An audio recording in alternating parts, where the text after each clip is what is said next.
Question is the point P, Q and R. देखो as per question given points are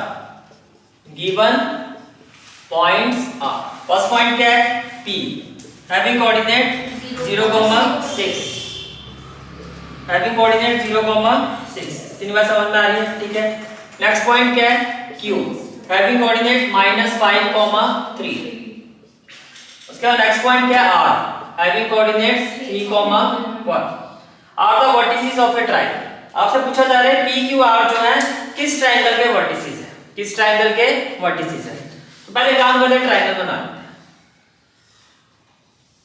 ये क्या हो गया P कोऑर्डिनेट्स क्या है 0,6 फिर नेक्स्ट पॉइंट क्या है Q having coordinates -5,3 next point क्या है R having coordinate 3,1 देखो क्या मैं PQ फाइंड कर सकता हूँ, P ये जो डिस्टेंस है फाइंड कर सकता हूँ कैसे, क्या डिस्टेंस फॉर्मूला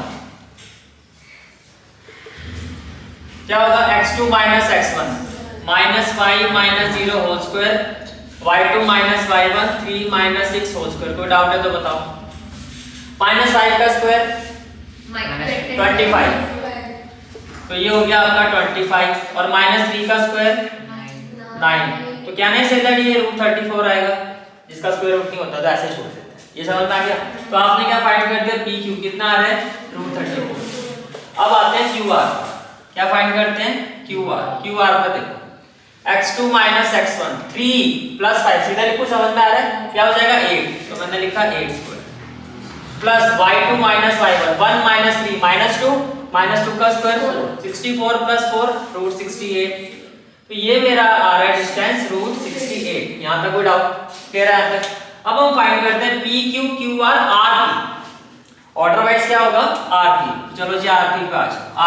RP क्या हो जाएगा 0 - 3 -3 का स्क्वायर करूंगा तो क्या आएगा 9 y2 - y1 6 - 1 5 का स्क्वायर 25 तो अगेन 25 + 9 जो है आपका √35 है। अब इस तीनों को साइडों को देख के क्या मैं ये कह सकता हूँ कि जो QR स्क्वायर है वो इक्वल है PQ स्क्वायर + RP स्क्वायर के। चेक करवा देता हूँ QR कितना है √68 PQ कितना है PQ √34 व्हाट अबाउट RP कितना है √34 तो √68 का स्क्वायर 68 √34 का स्क्वायर 34 √34 का स्क्वायर 34 ये भी कितना हो गया 68। तो किसी एक साइड का स्क्वायर अगर बाकी दो साइड के स्क्वायर के सम के इक्वल होता है तो कौन सा ट्रायंगल है this is a right triangle. जो पाइथागोरस थ्योरम है वो सेटिस्फाइड है सर दो साइड्स को इक्वल आ रही ट्रायंगल में तो कंफ्यूज तो दीदी आइसोसेलेस आपका ऑप्शन में है। हां उसका राइट ट्रायंगल है सामने लिखा हुआ। हाँ। तो जो आइसोसेलेस राइट ट्रायंगल है वो हुआ ना। फिर आप सिर्फ आइसोसेलेस बोल रहे हो। सिर्फ आइसोसेलेस तो वो हो गया जिसकी कितनी साइडें इक्वल होती हैं दो। तो आइसोसेलेस के साथ राइट पूरा बोलो ना। आइसोसेलेस के साथ राइट ट्रायंगल गिवन है या तो राइट ट्रायंगल या फिर आइसोसेलेस तो राइट ट्रायंगल हुआ ना फिर या आइसोसेलेस राइट ट्रायंगल है। अब उसमें ऑप्शन में जाओगे तो आइसोसेलेस एक तरफ राइट है तो मेजॉरिटी में किसकी क्योंकि सेटिस्फाई जो हमारा जो यहां पे कंफ्यूजन आया वो पाइथागोरस थ्योरम का है। तो पाइथागोरस थ्योरम के हिसाब से राइट ट्रायंगल है। चांसेस तो इसके भी हैं कि मतलब कोई आइसोसेलेस लिख दे तो एक बात बताओ क्या राइट ट्रायंगल के अलावा किसी और ट्रायंगल में कंडीशन सेटिस्फाई होती है तो बस फिर बात खत्म हो गई।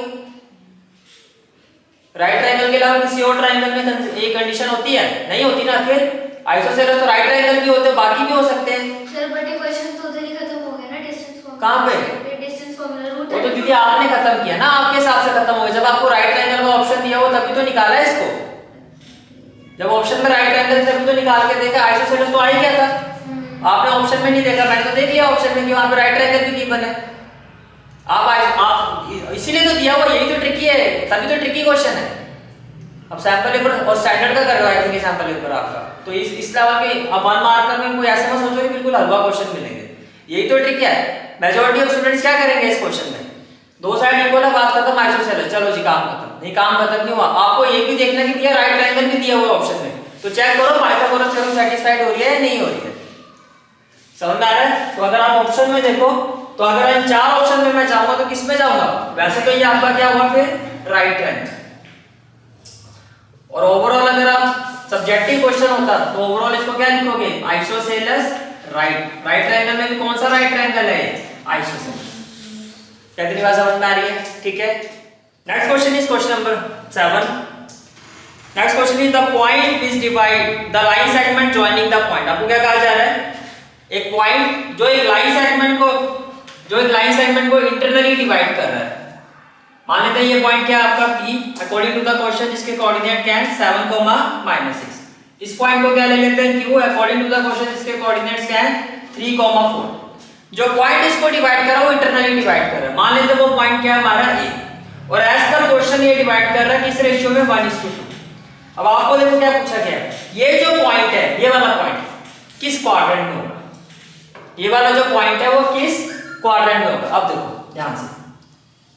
फर्स्ट ऑफ ऑल क्या आपको पता है फर्स्ट क्वाड्रेंट में x और y दोनों की साइन कैसे होते हैं? सेकंड में x negative y positive. Third में ये फर्स्ट क्वाड्रेंट है ये सेकंड। थर्ड में क्या होता है? दोनों ही नेगेटिव। फोर्थ में क्या होता है? x पॉजिटिव और y नेगेटिव। तो बेसिकली आप जब फाइंड करोगे इसके कोऑर्डिनेट जो किससे फाइंड करोगे? अगर रेशियो गिवन है तो क्या अप्लाई करोगे? Section formula. रेशियो गिवन है तो क्या अप्लाई करोगे? Section formula. तो बस इसी साइन पर हम डिसाइड करेंगे कि वो जो पॉइंट है वो किस क्वाड्रेंट में होगा, यानी कि उसका x और y देंगे। तो देखो first of all by section formula coordinate of A क्या करोगे? 1 into 3 plus 2 into 7 upon 1 plus 2। कोई डाउट है तो बताओ। क्लियर है? आगे आ जाओ जी। 1 into 4 plus 2 into -6 2 into -6 upon में क्या हो जाएगा 1 plus 2। कोई डाउट है तो बताओ। क्लियर है आंसर? ठीक है। तो A के कोऑर्डिनेट्स क्या होंगे? देखो 3 1 जा 3 प्लस 7 2 जा 14 अपॉन 3 कितना हो गया 17 अपॉन 3। तो x तो पॉजिटिव आ रहा है। 4 1 जा 4 2 into -6 -12 4 -12 -8/3 y भी है नेगेटिव आ रहा है तो कौन सा क्वाड्रेंट होना चाहिए? x positive y negative that is 4 quadrant. Good out. Clear है क्वेश्चन भी? ठीक है। पूरी एक्सरसाइज की जो प्लेलिस्ट का लिंक है वो आपको डिस्क्रिप्शन और कमेंट सेक्शन में मिल जाएगा। जहां तक आपके मैथ्स कोर्स की बात है कंप्लीट मैथमेटिक्स कोर्स की जो प्लेलिस्ट का लिंक है वो आपको डिस्क्रिप्शन सेक्शन में मिल जाएगा। So bye, take care and have a great day.